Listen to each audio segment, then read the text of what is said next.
Imana ishimwe ko iyo igiye gutabara ntireba igihagararo, ntireba uburanga, ntireba uyu munsi wa none situwasiyo y'ubuzima urimo. Imana y'amahoro itugirire neza. Situwasiyo y'ubuzima urimo uyu munsi ntabwo ikanze Imana, iyo ntiyakanga Imana. Imana y'amahoro itugirire neza. Kuba nta mashuri ufite ntibikanga Imana, kuko Imana ihera ku busa.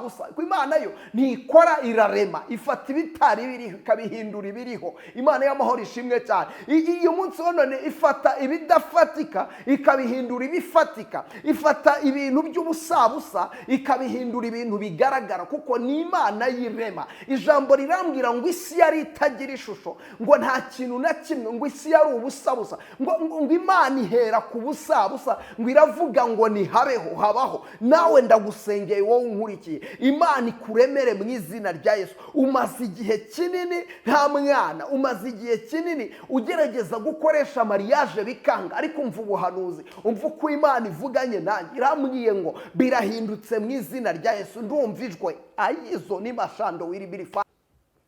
Reka mvugane nawe. Abantu babasha kuguca intege, ariko we ntuzigere wica intege.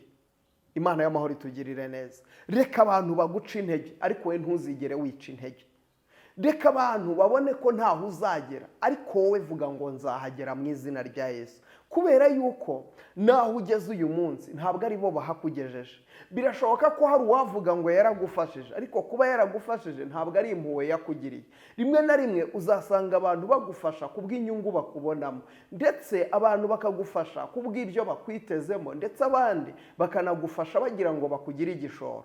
Ariko hashimwe Yesu, ujya dufasha ntacyo aturebyeho, akadufasha ntacyo yitayeho, akadufasha ntabo turibo, akadukura iyo ngiyo turi banyagupfa, akadukura iyo ngiyo turi abantu badasobanutse, tudafite izina, turi abantu mbega badafite isura. Ariko data akaza akaduha isura, akadukarabya, akatwambika, akaduha agasura, akaduhindurira amateka. Imana ishimwe ko Yesu Kristo azajyaza akaduhagurutsa nta kintu n'iki na kimwe ashingiyeho, akavuga ngo njyewe ndakurebye, ndakwikundira. Imana ishimwe. Rero hashimwe Yesu udufiteho umugambi. Haleluya, haleluya.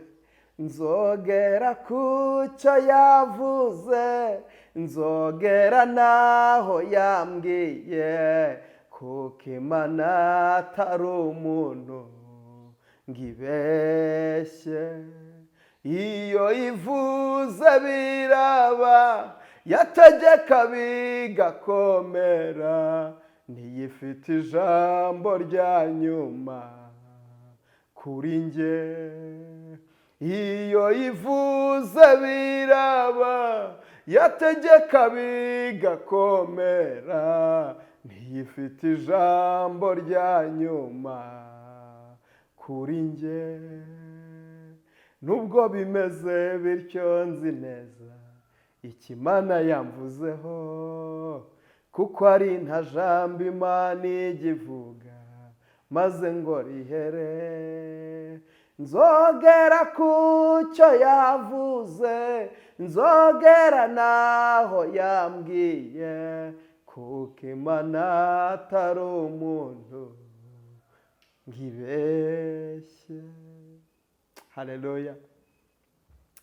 Rero ntiwice intege nshuti yanjye, ntiwice intege. Yesu aracyakora. Umugambi Imana igufiteho ni umwiza, ntabwo ari umubi. Imana igufiteho umugambi mwiza, kandi uyu mugambi uzasohora byanze bikunze. Abantu babishaka batabishaka, uyu mugambi Imana igufiteho uzasohora. Abantu babikunda batabikunda, uyu mugambi Imana igufiteho uzasohora mu izina rya Yesu. Icyo Imana yavuze ku buzima bwawe kizasohora. Haleluya, kizasohora. Hari amagambo abantu bavuga bakubwira ngo urabona ngo vrema ngo hari ibintu ngo bigiye kuba kuri wowe. Jya ubabwira uti ye ndabizi, ariko ni muceceke. Ye ndabizi, ariko ni muceceke. Imana y'amahoro itugirire neza.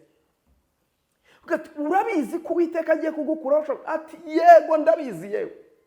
Ariko ngo atari urabizi ko ugiye gupfa, ugati ye ndabizi. Imana itugirire neza. Ariko arabwira ati ye ndabizi, ariko ni muceceke. Ni muceceke, ndabizi. Ibyo muvuga ndabizi niko kuri. Ibyo muvuga ndabizi yego. hari abantu bakubwira ngo urakennye, babwire ngo yenda bizi kuko ubukene bwawe urabuzi. Hari abantu bakubwira ngo nturashaka, babwira uti yenda bizi, ariko babwira uti ni muceceke kuko icyo Imana yavuze ku buzima bwawe kirahambaye. Hari abantu bavuga ngo ariko urabizi yuko ngo urugo rwawe rudakomeye, babwira uti yego ndabizi ariko ni muceceke. Kubera iki? Impamvu hari data wa twese ujya utureberera aho tutari. Imana itugirire neza. Data wa twese atureberera aho tutari. Ibyo tutashobora data arabishoboye, ibyo tutakora data yabikora. Imana y'amahoro itugirire neza. Hari ibyo tutakwishoboza ariko data we yabidushoboza mu izina rya Yesu. Hari aho tutabasha kwivana ariko data yahatuvana mu izina rya Yesu. Hari ibintu byaducanze ariko data ashimwe ko ajya bicangura. Imana ishimwe. Hari ibintu byatuyobeye ariko haleluya, Imana y'amahoro itugirire neza. Mfite ibimenyetso birenze kimwe binyemeza yuko izangirira neza. Mfite ibimenyetso birenze kimwe binyemeza yuko izangirira neza. Mfite ibimenyetso birenga kimwe binyemeza yuko izangirira neza. Birahari Imana, birahari, birahari Imana, birahari. Imana ishimwe, ibimenyetso birahari.